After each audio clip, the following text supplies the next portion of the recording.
नमस्कार शेतकरी बांधवांनो, समोर दिसत असलेला आपला हा कापसाचा प्लॉट एक 28 दिवसाचा आहे। आपण पेरणी आपलं लागवड करताना पण व्हिडिओ टाकलेला आहे आणि आज आपल्या प्लॉटला एक 28 दिवस पूर्ण झालेले आहेत बघा।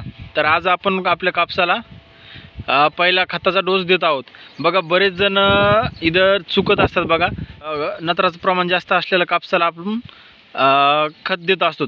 तर तसं न करता ज्याच्यामध्ये नत्र कमी आहे असा खत आपल्याला वापरायचा आहे बघा।